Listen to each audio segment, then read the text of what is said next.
Welcome back to Beyond the Headlines. We've been talking about students who move back home with their parents after college graduation. It's called the boomerang generation. It's a tough decision many are facing today, and there are so many reasons, from personal issues to the down economy.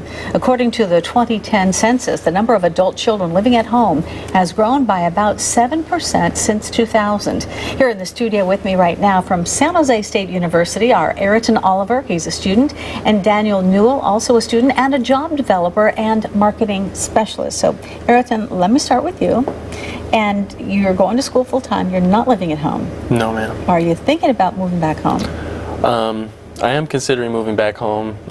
It's definitely a reality for students today, being as the job market how it is, but I do not plan on staying at home. In your previous segment you mentioned moving home as a launching pad, and that's pretty much how I view it. Yeah, so it wouldn't be a problem for you to move back home, your parents would let you? My mom would definitely be excited for me to move back home. She would be. Now, if you move back home, would you be more like a roommate, or would you still be the son, her house, her rules kind of thing? Oh, it would definitely be her house, her rules. Yeah. And I would function more as a roommate, being as, you know, having a college degree, I would definitely have to contribute something economically, you know, towards the bills and rent and so forth. And speaking of economics, Daniel, you perform a unique service at the school. So tell me about what it is that you do, in addition to going to school. Sure. I'm the job development and marketing specialist. My role is to develop job opportunities for students. I develop a lot of opportunities that students use as entry-level onboarding positions to full-time permanent careers. What would be an example? Such as interns, part-time positions, seasonal, contract, temporary, something to get their foot in their door that can lead to full-time employment. Now, was this created because of the recession? That was a piece of it. So because of the economic downturn, rising student tuition, increased student debt, there was a need for jobs. So San Jose State University Career Center reacted to that, and my role used to be an internship coordinator role, and they determined, you know what, we need more than just internships. We need several types of channels to employment, and so they created my role. I'm the first to fill it, and I know last year we developed about 13,000 positions. 13,000 positions? 13,000 positions were funneled through the San Jose State University Career Center. Those are paid positions with about $140 million made available in income. And how did you get that funded? Is that just a combination of grants and? I believe this is funded through financial aid. Okay, all right. Now, Aryton, you also work at the center. Did you get the job because of the work Daniel's doing?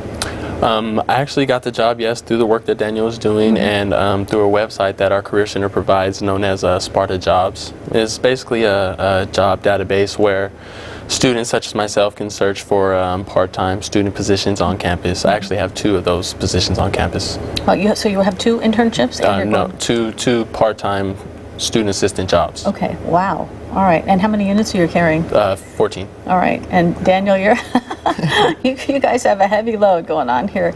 So now tell me about, we're trying to help people understand why a lot of young people are moving back home, and it's okay with them. That, you know, some have the guilt, some don't. But so what would that be like for you if you had to do that? For me, if I had to move back home, actually, my mom would love it.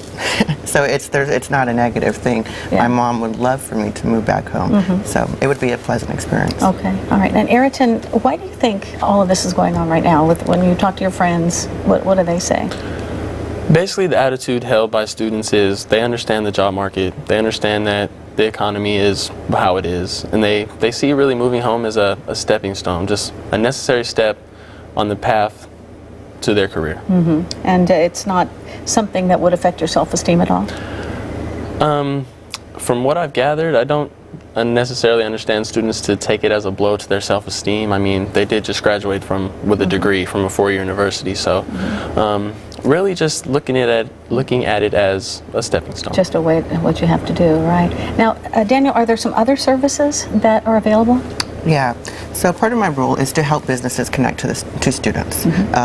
This generation needs several channels to employment. They're very active online. This generation was born using Facebook, Twitter, LinkedIn. So in addition to those channels to employment, we also provide services such as job fairs, informational sessions, and I'm piloting a program right now called drop-in interviews, where a business can come in for a segment of time, and I do pre-screening, and for that duration, we just send them students and they do drop-in interviews. I piloted this last week. I was anticipating 30 students. I had 100 attend. 60 scheduled interviews. And I just got an email this morning.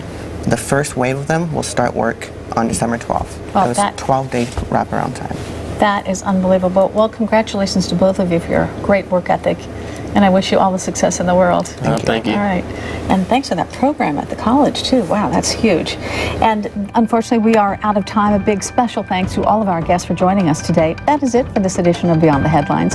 We have information about all of our guests available on our website at abc7news.com/community. And you can find us on Facebook at ABC7 Community Affairs. And if you wish, you can follow me on Twitter at CJABC7. I'm Cheryl Jennings. Thanks so much for joining us. Have a great week. Bye for now.